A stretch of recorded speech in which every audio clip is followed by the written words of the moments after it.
team a little bit from last season. Uh, sure, you lose Ray Allen. You hate to see a guy like that go, but you do get younger and you do get an adequate replacement to go along with him. Um, you got Jason Terry, and you also got Courtney Lee to help out with that team as well. Uh, I think that's going to be a good game to see.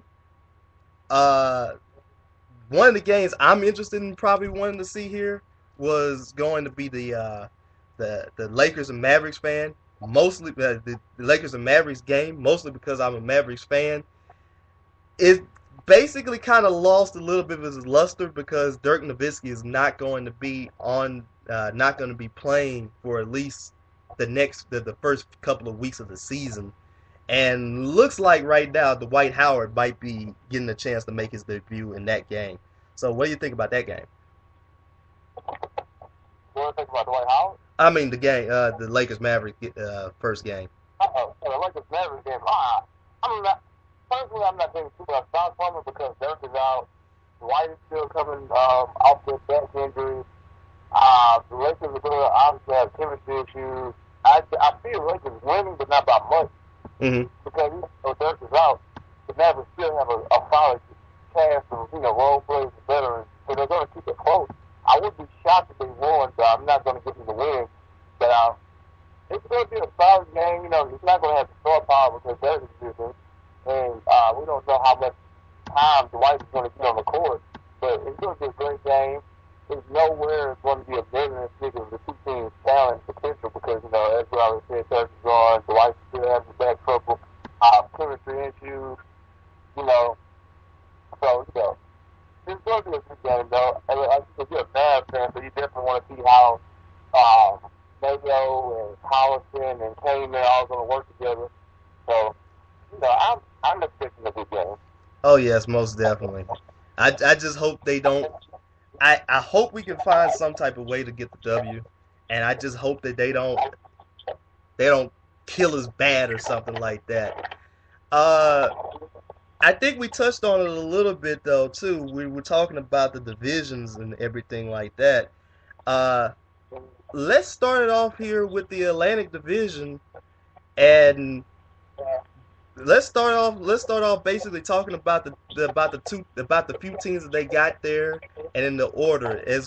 As we've known, the Boston Celtics were a team have been the team that has dominated this division, for the last couple of years, and I feel like that they're gonna be one of the teams to beat in this in that division. What do you say? I think Celtics win this division again. The man boys. I can't see anybody else really compete with the. People say Philly. Maybe Now the Knicks still too weak, still too inconsistent. The Raptors are still rebuilding. The Nets might be a contender, but I just can't see them doing it so fast. I see Boston taking it. Yeah, I have to agree with you on that one. As I stated a little bit earlier, it seemed like they've really improved on their team. My thing is, I would really hope to see. I know Kevin Garnett does not want to do this, but I would love to see him at the center position and maybe Brandon Bass at the power forward position because that's what helped this team out last year and along during the playoff stretch run. Uh, the Celtics are pretty loaded, right? The Celtics have a very good team. I can't see anybody in that division really trying to stop them a little bit. I have a feeling that the two New York teams are going to actually finish, are actually going to try to go out there for second place. I think the Knicks might have it a little bit over the Nets at this point in time. So that's going to be interesting to see right there. Uh, Philly, I kind of really would love to see them rebuild. Love to see them build off of their playoff performance last year. I think they're going to be fourth though. But they have a very good play. They at least got somebody good in Andrew Bynum, and they have a good young team. But I really would have loved to see them do a little bit more. And like you said about the Raptors, they are in a rebuilding mode right now, and I think they're probably going to be last place in that division. Uh, would you agree with that? Or the order? Yeah. Well, first off, I can see Philly second over the New York team because Mm-hmm. the Knicks real out there. Like right now, neither miss. Unless they find a way for Melo and Amari to play together and form two playoff championship, I wouldn't even have the Knicks make the playoffs because the Knicks have improved. I put the Knicks over New York. Mm-hmm. I put Philly over New York because they have a great coach at Bill Collins. And if Bynum rises to the assistant, he's going to do well. Evan Turner is still developing. If he can finally find a consistent jump shot, he will be the answer to them reaching Iguodala. They have Daddy Jones. They have a great young team. So I see them still doing well. I see them being better than the Knicks. The Raptors, they're a good team. They're incredibly young. They're still rebuilding. So, you can't expect too much from them. So they'll probably finish last in the division. But I see the Celtics going away with this. Oh yeah, most definitely. Let's shift our focus off to the Central Division right now, and the big news out of that one is still Chicago.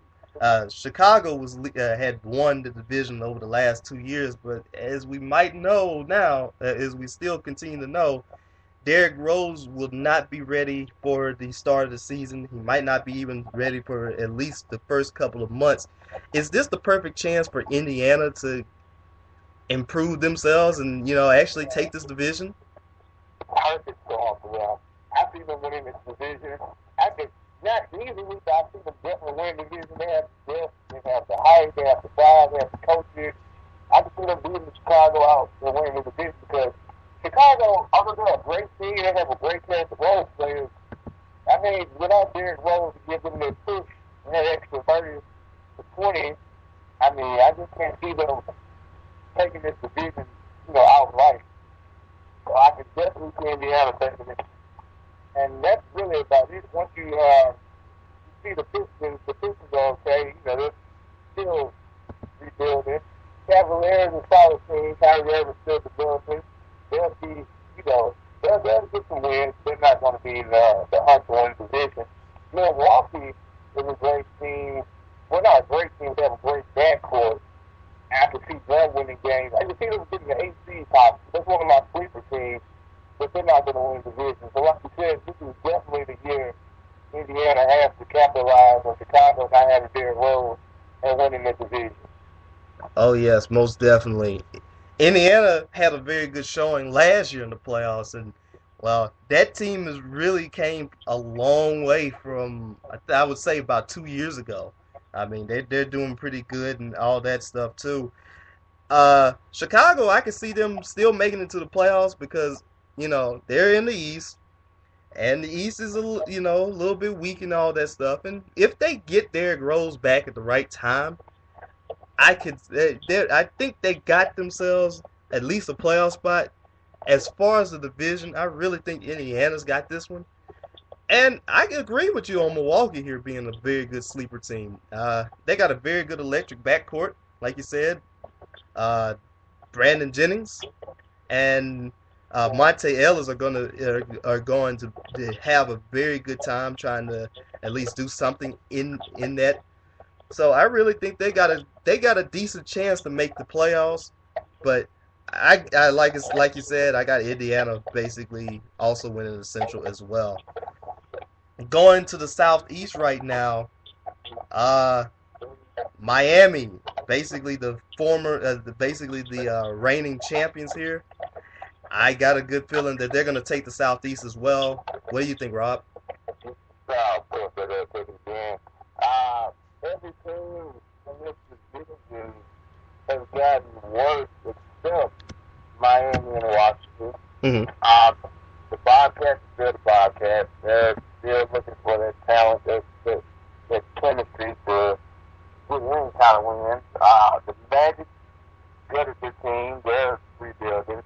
The Hawks, while they're not necessarily building from scratch, they're writing a new chapter in their franchise history with getting rid of Joe Johnson and that huge contract.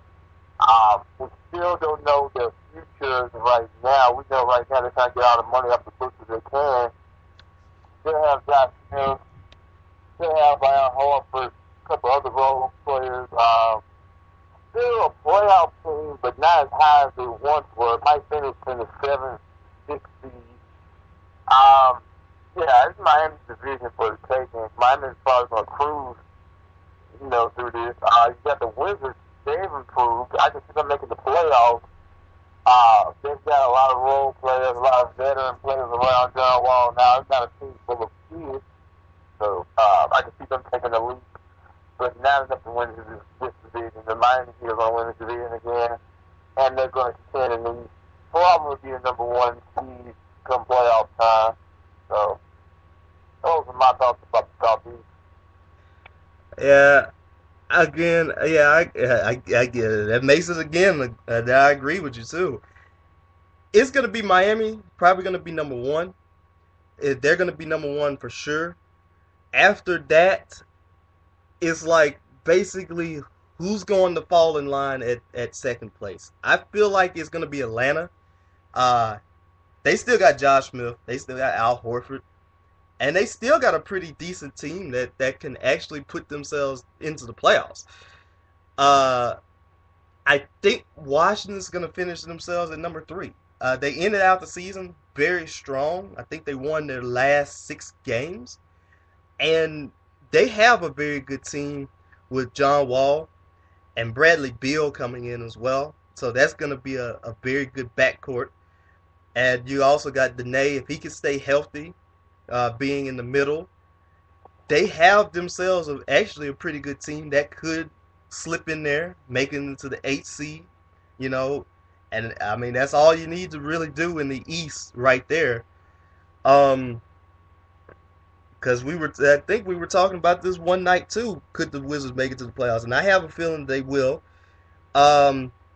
Charlotte, I think they're going to be 4th in that division.